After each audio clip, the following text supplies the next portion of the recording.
Hello, everybody. So this week, I wanted to discuss um, children investment accounts. In 2025, with the One Big Beautiful Bill, we got a new investment account opportunity for children or minors, kids under 18, called a Trump account. And I've gotten a few questions on these, so I just wanted to go ahead and kind of discuss what you can do with this. Now, they're basically anything, my personal opinion, anything that is regulated by the government for an investment account has some sort of disadvantage to it versus just a standard stock portfolio. So I'm going to kind of go into the different options for children. So with the Trump account, from the time that a child is born until they're 18, you can invest $1,000 a year. Um, And then with capital gains, depending on what it is, maybe by the time they turn 18, they'll have something like, hopefully, or I'm sorry, $5,000 a year by the time they're 18. So if we were to just put that 5,000 times 18 years, that's $90,000 plus capital gains. So you're probably looking more like 120 to $150,000 in this account by the time the child turns 18. Um, it is a tax deferment strategy. So that means you would contribute $5,000 today, and that would save you, or it would be $5,000 deduction today. So if you're in the 20% tax bracket, that means you would save um, about $1,000 in taxes a year. There isn't an actual 20% bracket, so it'd be plus or minus some. But if you're hovering around the 20% bracket and you contributed $5,000 to an account for your kid, it'd save you about $1,000 in taxes. uh, Children eligible that were born between 2025 and 2028. So if they were born in 25 through 28, when you start the account form, if you put in at least $1,000 when you start the account, the child will get a grant from the government that will match that $1,000. So you have an instant $1,000 return on investment. So it's probably worth it for that. The downside to these accounts is the moment the kid turns 18, these accounts close. And so the money goes straight to the kid. Now, at this point, this is only a tax deferment strategy, so that means the money then goes to um, the child, and now that's going to be considered passive income and fall into what's called the kiddie tax rules.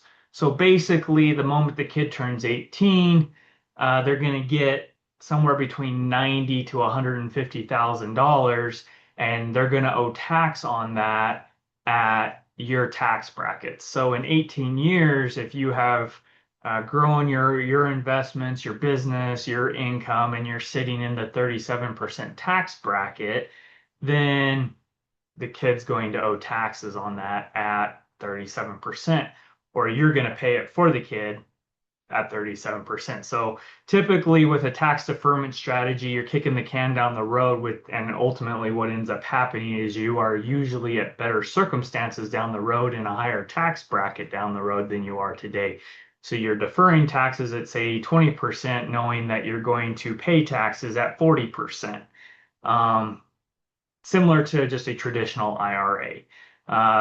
The government is very patient and the government knows how to get your money. And that's kind of what these Trump accounts are, is a way to defer taxes today, knowing that you're going to maximize taxes down the road in 18 years.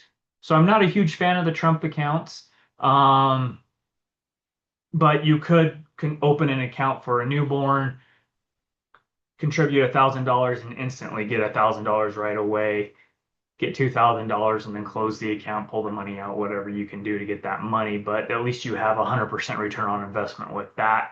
If you want to go through the hassle, you can. That's how you treat the Trump accounts, knowing that you're going to pay taxes on it later when you pull it out when the kid turns 18.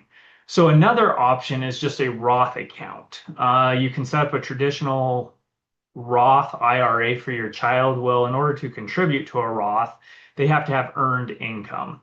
Well, the best way to get earned income is if you own your own business, put your kid to work, pay them some wages. I've done a whole video on child wages as a way to defer taxes or save on taxes. It's a great strategy. It does come with some risks. If you want to look into that strategy, definitely watch that video to talk about the risks versus the benefits. But one of the additional benefits would be that you can then open up a Roth IRA for your child. You pay taxes on it today, or the child would. Well, basically, what happens is we count it as taxes paid today, but the amount that they receive in wages is less than the standard deduction. Therefore, they don't owe any tax on it. There is no income tax due on it, and then it rolls right into a Roth IRA so that the capital gains are also tax free. Now, the problem with the Roth IRA, the kid can't access the funds until they pretty much turn 65. Well, by the time they get to retirement age, it's probably going to be like 75. But then they will be required to take minimum distributions. They can pull the money out, but it will all be tax-free growth. So that's a way you could send money to a kid for retirement without having taxes as soon as they turn 18, and capital gains, dividends, and growth is all tax-free inside the Roth account, but there's no accessing it until later in life.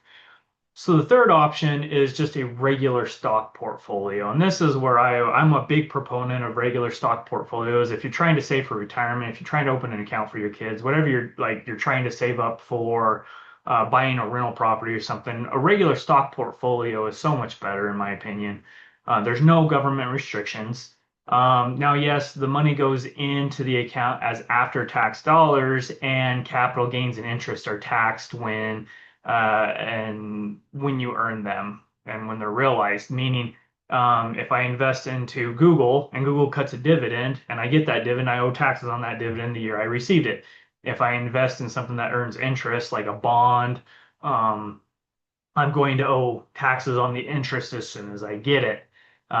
Well, capital gains, if I invest into Google, I buy $50,000 of Google today, and then I sell for $100,000 in a year, I'm going to have a $50,000 long-term capital gain.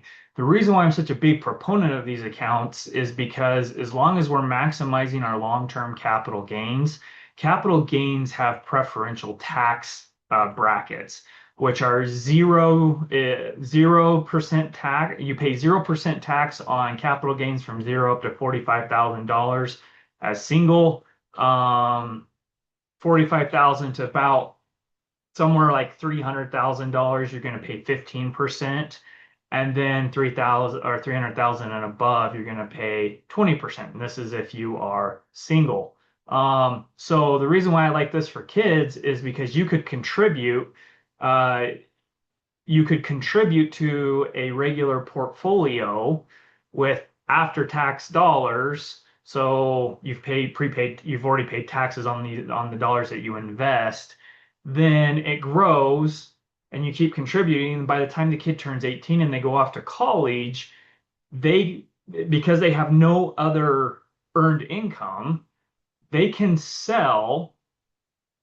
take out $100,000, and because of the way the capital gains work, um, they will probably have very low to no taxes due on it. So they could legitimately go to college without paying any taxes and live on $100,000 a year. Now these thresholds are all inflation adjusted every year, so I'm talking in today's money, not 18 years from now money. And so that's why I'm a big proponent of just a regular stock portfolio, is because you could literally, well, one of the strategies that you could use is you own a business, you make your kid work for you, and you maximize the standard deduction for the child. So now wages have to be reasonable and fair, but let's say, today the standard deduction for 2026 is $16,000 for a single individual. So I pay the kid $16,000. They get, $5,000 of it in cash to go spend it however they want throughout the year. and then $11,000 goes into a stock portfolio. And then they can't work when they're zero, one, or two. It's going to be very difficult to pay reasonable and fair compensation to somebody that's like less than five. So let's say from 5 to 18, that's going to be 13 years times $11,000. That's going to be $143,000 in the account, plus capital gains. So you're probably sitting on about 200 to 250 in capital gains, or as cash value in the stock. They start selling it, and they can maximize that 0% bracket, and they can go to school without paying any taxes, have tuition paid for. It's similar, like that you have the 529 plans, again, government regulated, but if they use that money for anything other than qualified expenses, there's a penalty on it in addition to it being considered taxable income. And so there's all these wonderful government regulated accounts out there, but ultimately when you really boil it down and look at investment accounts, in my opinion, you just can't beat just a traditional stock portfolio if you're maximizing long-term capital gains. Anyway, hopefully this helps. Until next time, you guys keep out there growing your businesses.